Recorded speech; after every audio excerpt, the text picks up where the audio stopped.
Hey guys, मेरा नाम है सुहेल कंवर और welcome to my channel the wandering योद्धा। कैसे हैं आप सब लोग। तो इस वीडियो के अंदर मैं आपको बताने वाला हूं केदारकंठा ट्रैक के बारे में। तो केदारकंठा से जुड़ी हुई पूरी की पूरी फुल डिटेल्ड वीडियो रहेगी।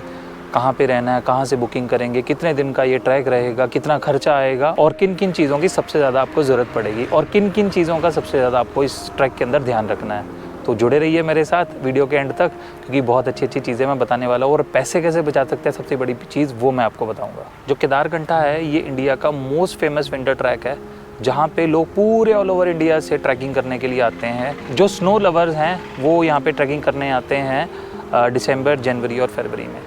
तो यहाँ से बहुत ही बढ़िया बढ़िया ब्रेथ टेकिंग व्यूज़ देखने को मिलते हैं पूरे के पूरे ट्रैक के अंदर।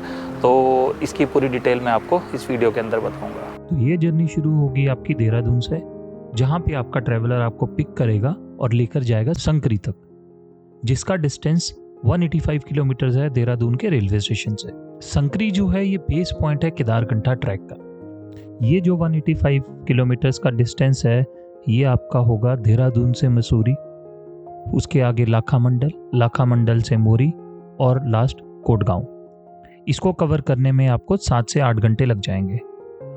आपके जो ड्राइवर रहेंगे वो रास्ते में आपको अच्छे अच्छे व्यूज़ के पास रोकते रहेंगे, जहाँ पे एक अच्छे व्यू से आप नज़ारा ले सकते हो रास्ते में ट्रैवल करते हुए।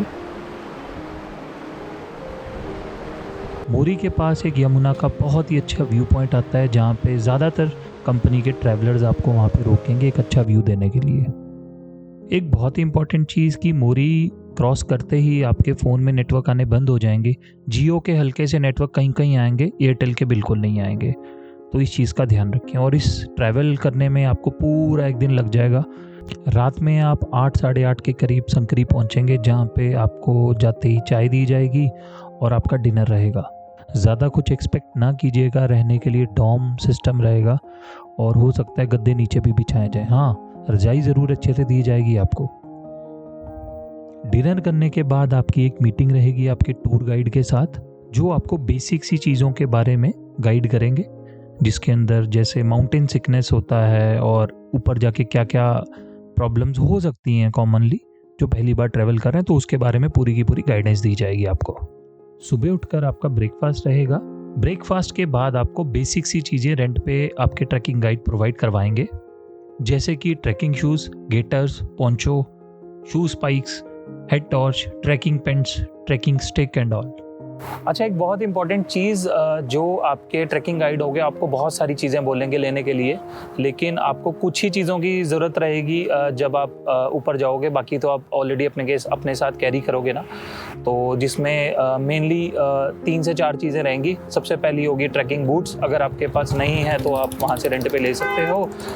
ट्रैकिंग जैकेट होगी, ट्रैकिंग पेंट्स होगी, ट्रैकिंग पोल हो गया और लास्टली आपका हो गया हेड टॉर्च, जो सबसे ज़्यादा इंपॉर्टेंट है। तो मेरे हिसाब से जो आपको लेनी चाहिए चीज़ें वो है ट्रैकिंग शूज़ हो गए, पोंचो हो गया, ट्रैकिंग पोल हो गया और हेड टॉर्च हो गया। ये 4 ही चीज़ें हैं जो आप मेरे हिसाब से आपको लेनी चाहिए। अगर ट्रैकिंग बूट्स ऑलरेडी आपके पास हैं, शूज़ हैं, तो आपको वो भी लेने की ज़रूरत नहीं है। ठीक है, तो 3 ही चीज़ें बचती हैं। तो बात करते हैं ट्रैकिंग इक्विपमेंट्स की जो आप रेंट पे लोगे। जो ट्रैकिंग शूज़ रहेंगे वो आपको पड़ेंगे 600 रुपीज़ के। ट्रैकिंग पैंट्स जो रहेंगी वो आपको पड़ेंगी 400 रुपीज़ की।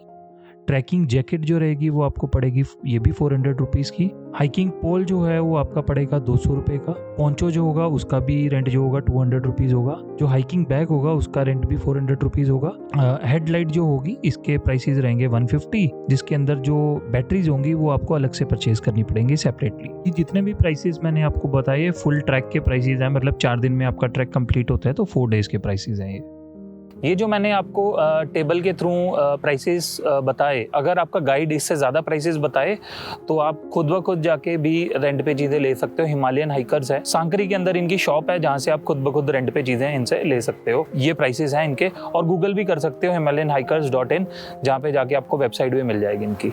इसके बाद आपको कोटगांव से सांकरी लेकर जाया जाएगा ओपन जीप या ट्रैवलर में। इसका जो डिस्टेंस है वो 2 किलोमीटर्स है। यहाँ आकर सबसे पहले आपको आपके आधार कार्ड की एक फ़ोटोकॉपी करवा कर देनी होगी अपने गाइड को, ताकि रजिस्ट्रेशन में रहे कि आप ऊपर ट्रैक करने गए हो। इसके बाद आपका ट्रैक शुरू होगा संकरी से। ये ट्रैक आपका 10 किलोमीटर वन साइडेड रहेगा। आपको ट्रैक करना होगा सांकरी से लेकर जूड़ा का तालाब तक, जहाँ पे आपका फर्स्ट स्टे रहेगा।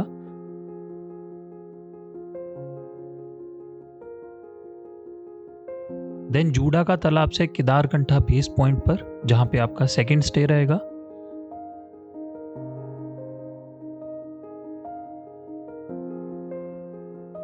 और फिर आपको केदारकंठा बेस पॉइंट से केदारकंठा पीक तक, जहाँ पे आपका सुमिट रहेगा।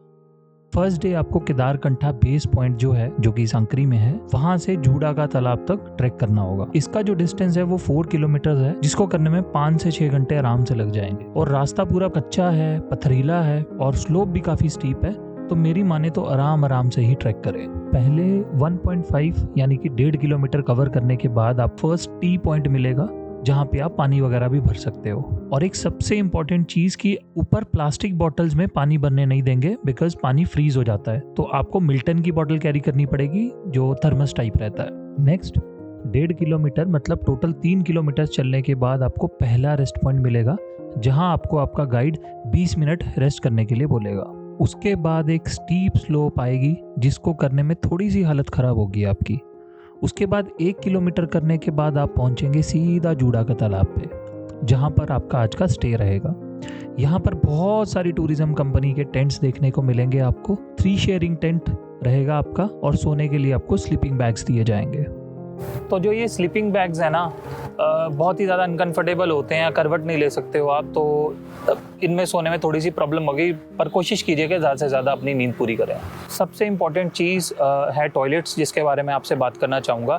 तो यहाँ पे डिग पॉट होल सिस्टम रहता है, ठीक है, मतलब एक बड़ा सा गड्ढा बनाया जाता है, ठीक है, उसके ऊपर टेंट लगाया जाता है, ठीक है, उसके अंदर ही जाके आपको पूरा वॉशरूम को यूज़ करना पड़ता है, ठीक है। नहाने की कोई सुविधा नहीं रहती है, ऊपर 4 दिन जो आप जाओगे आना जाना करोगे उसमें नहा नहीं पाओगे बिल्कुल भी, सिर्फ और सिर्फ टॉयलेट को यूज़ करने के लिए आप जा सकते हो वहाँ पे। हाइजीनिक बहुत ज़्यादा नहीं होगा, लेकिन ये जो ट्रैकिंग करते हैं ना, वहाँ पे यही सबसे बेस्ट तरीका रहता है, ठीक है, जिसके अंदर आप टॉयलेट्स को यूज़ कर सकते हो।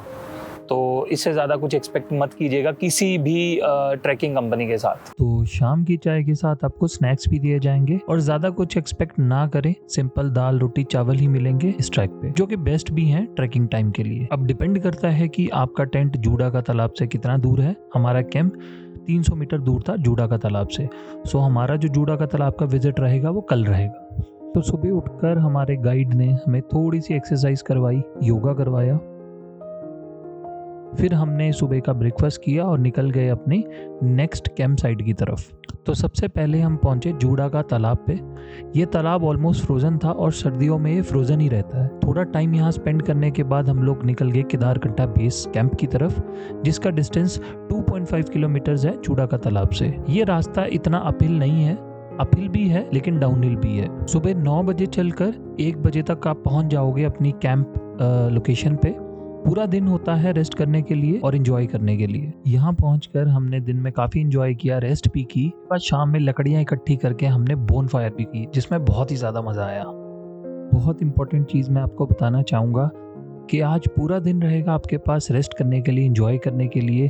तो अच्छे से रेस्ट करें और खाना खा के रात में 8 बजे तक सो जाएं, क्योंकि नेक्स्ट मॉर्निंग आपको समिट करना होगा, जिसके लिए आपको 2 बजे उठाया जाएगा, क्योंकि सनराइज समिट रहेगा। तो आपको टाइम से सोना है ताकि आप अच्छे से रेस्ट कर लो, क्योंकि मॉर्निंग में चढ़ाई करते वक्त सुबह सुबह आपको बहुत फटीग फील होने वाला है। तो 4th डे सुबह आपको 2 बजे उठाया जाएगा, आपको चाय पिलाई जाएगी और आपको समिट के लिए निकलना होगा, ठीक है। आधे घंटे के अंदर आपको फटाफट सब कुछ रेडी करना होगा, ठीक है। अपने बैग्स वैग्स पैक करके टेंट के अंदर ही रखने होंगे और सुबह आपको उठाया जाएगा।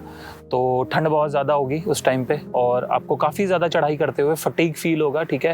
तो पानी की बोतल साथ में रखें ना, ज़्यादा सामान उस दिन ना लेके जाएं, क्योंकि वापस आपने वहीं पे आना है, ठीक है। एक छोटा सा बैग कैरी कर लें, अगर भूख लगे उसके लिए थोड़ा बहुत आप सामान लेके जा सकते हो, बिस्किट वगैरह, और पानी की बोतल ज़रूर रखें, क्योंकि हाइड्रेट होते ही चलें, क्योंकि थकान को बहुत ज़्यादा फील होगी आपको इस रास्ते पे। तो आज का जो आपने डिस्टेंस कवर करना है वो 4 किलोमीटर्स का रहेगा।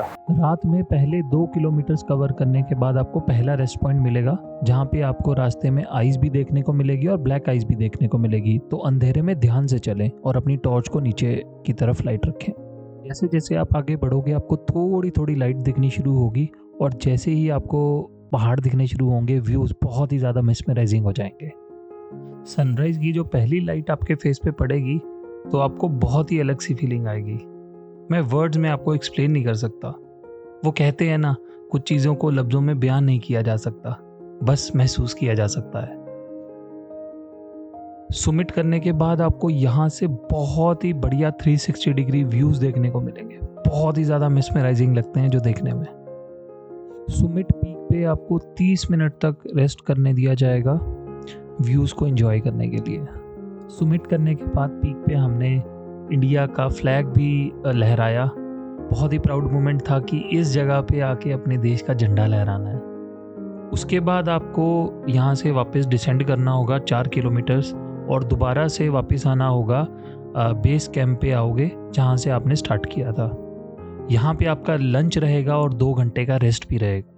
दो ही ऑप्शंस रहेंगी, ठीक है, जिसके अंदर या तो आप डायरेक्ट नीचे कोटगांव तक जा सकते हो, ठीक है, जिसका बेस जो केदारकंठा बेस कैंप है, जो आप पीक करने से पहले जहाँ पे खाना खाया, वहाँ से 7.5 किलोमीटर्स आपको उसी को ट्रैक करना होगा, जिसको करने में 4 से 5 घंटे लगेंगे आपको, ठीक है। या फिर दूसरा रास्ता ये है कि आप दोबारा से वापस जूड़ा का तालाब जा सकते हो, जिसके अंदर क्या रहेगा, 2.5 किलोमीटर का ट्रैक करना होगा, वापस जूड़ा के तालाब पे आप रात को स्टे करोगे। अब दोनों में डिफरेंस क्या है? कोटगांव तक डायरेक्टली आप नीचे डिसेंड कर जाओगे तो नेक्स्ट मॉर्निंग ब्रेकफास्ट करने के बाद सुबह 10 बजे तक आप वहां से ट्रैवलर के साथ निकल जाओगे वापस देहरादून के लिए। और दूसरे सिनेरियो में क्या होगा कि सुबह उठ के आपको पहले ब्रेकफास्ट करना होगा, फिर आपको 4 किलोमीटर वापस डिसेंड करना होगा नीचे, और डिसेंड करने के बाद आपको 2 या 3 बजे का जो ट्रैवलर होगा उसके अंदर आपको वापस भेजा जाएगा, जिसमें आपको देहरादून पहुंचते पहुंचते रात हो जाएगी। ये तो दोनों ऑप्शन है, आपके ट्रैकिंग गाइड दोनों ऑप्शन देंगे आपको, जिसमें से आप दोनों कोई भी चूज कर सकते हैं। हम पूरा का पूरा नीचे डिसेंड कर लिया था, हम अगली सुबह वापस आ गए थे देहरादून के लिए। अब हमने जो ये ट्रैकिंग पैकेज पूरा का पूरा बुक किया था, ये ट्रैक माउंट कंपनी है, ठीक है, हमारे किसी फ्रेंड के थ्रू हमें पता लगी थी, तो इन्होंने हमें 5,000 रुपीज कोट किया था। थोड़ा सा रेफरेंस देने के बाद इन्होंने हमें 500 रुपीज, हम 3 लोग थे, 500 रुपीज डिस्काउंट कर दिया था, तो 4500 में हमने ये पूरा का पूरा ट्रैक कंप्लीट किया था। के अंदर गेटर्स वगैरह इनके इंक्लूडेड थे, जो भी फैसिलिटी सारी इंक्लूडेड थी, ठीक है। और हाँ, जो ये 4500 रुपीज है ना, इसमें जो भी रेंटल इक्विपमेंट्स होंगे वो इसके अंदर इंक्लूडेड नहीं रहते हैं, ठीक है, तो उसका एक्स्ट्रा रहता है। मैं नाम और नंबर यहाँ पे मेंशन कर दूंगा आपको, डायरेक्टली आप इनसे भी बात कर सकते हो बुकिंग करने के लिए। अब मैंने ये जो ट्रैक किया था ये दिसंबर 2022 में किया था, लास्ट वीक, मतलब हम लोग 23 तारीख को निकले थे और 28-29 को वापस आ गए थे। तो प्राइसेस हो सकता है थोड़े बहुत बढ़ गए हों, फिर भी आप रेफरेंस दे के थोड़ा कर सकते हैं, बात है ना, अगर आपको डिस्काउंट दे देंगे। लास्ट में आपको ये ट्रैक पूरा का पूरा सुमिट कंप्लीट करने के बाद एक सर्टिफिकेशन भी दिया जाएगा, जिसके अंदर आपका नाम लिखा होगा और आप साइंड बाय इनके होंगे, जो आपने केदारकंठा सुमिट पूरा कंप्लीट किया, तो उसका एक सर्टिफिकेशन भी आपको मिलेगा। तो होपफुली आपको ये वीडियो अच्छा लगा होगा। अगर इन्फॉर्मेटिव लगा है, कुछ इन्फॉर्मेशन मिली, तो एक लाइक ज़रूर करें और एक कमेंट ज़रूर कर दें, ठीक है। और जल्दी मिलते हैं नई वीडियो के साथ में, तब तक के लिए टेक केयर। तो वॉन्डरिंग योद्धा दोबारा मिलते हैं, सी यू।